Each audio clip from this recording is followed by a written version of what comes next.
Although Russell Crowe may have learned to lighten up a little over the last few years, one of his famously hot-headed contemporaries still seems to be taking herself pretty seriously. And after years of reading about herself in the gossip pages, Courtney Love decided to set the record straight. I'd been written about so many times and had so many articles written about me that this was something where I could present, fractured parts of myself, but myself, and there's no editor saying, putting me in a box and making me into something I'm not. This is me, like it or not. This is how I think, how I write lyrics, things that have happened to me, real things. But those flipping through her 2005 memoir, Dirty Blonde, The Diaries of Courtney Love, for a linear account of her life thus far, may have been disappointed. Oh yeah, it's definitely a scrapbook. That is by definition what it is in a lot of ways, but I think all the pieces come together to tell a story too. It also illuminated one of her life's major turning points. Well, the rejection from the Mickey Mouse Club kind of formed me.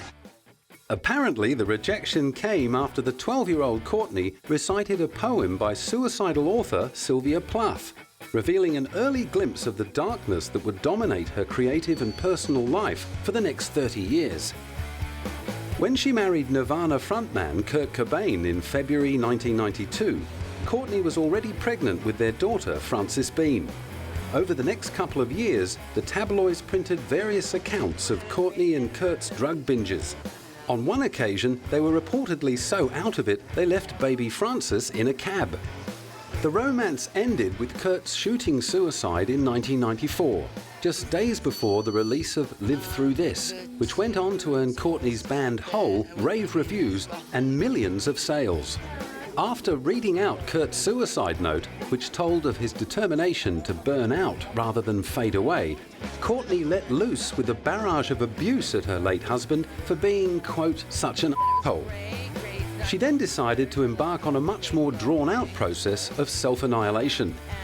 Despite her obvious problems and addictions, she struck a creative purple patch with the release of Hole's celebrated third album, Celebrity Skin. She also received a Golden Globe nomination for her role in the Milos Forman film The People vs. Larry Flynt. But by the end of the decade, the band had started to disintegrate, and as her career slowly imploded, Courtney started to explode. In October 2003, she was arrested in LA for smashing windows to get into the home of her boyfriend, manager and producer, Jim Barber. The police charged her with being in possession of prescription painkillers, which she allegedly threw at a police officer during her arrest. Frances Bean was subsequently placed in the care of Kurt's mother, Wendy. Are you nervous at all about when you initially, they took Frances away from you? Oh, it was freaking me out. It was insane. And this child service lady comes in, and that's when I threw the Ambien at the detective. Are you nervous at all today about what's going to happen in court today? No, I'm going in to say I didn't do anything because I didn't, and the judge knows I didn't. And what about I'm bringing my prescription. How is your daughter dealing with all of this? She's a little stressed out, but she's fine. She's a trooper.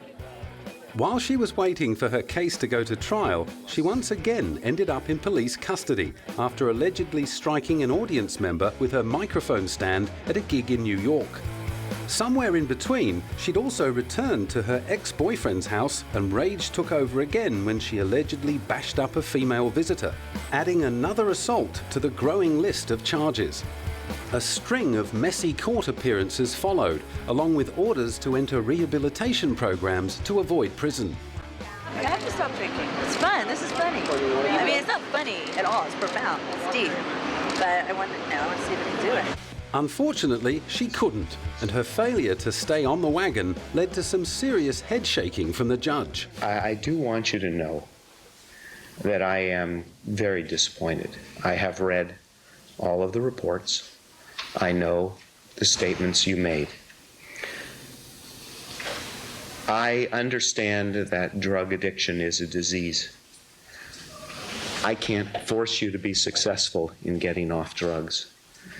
Your lawyers can't force you to get off drugs.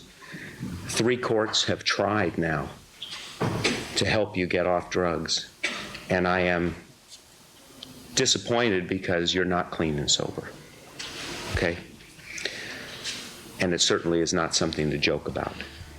The seriousness of the situation finally hit home, but it took yet another violation of probation and 6 months enforced rehabilitation lockdown before she was finally able to get clean. Her subsequent ballooning weight bore testament to her success in getting off the nasties, but by the middle of 2008, she'd proved she was still a woman of extremes by becoming so dangerously thin that a US website wrote an open letter to her, begging her to wake up and get healthy.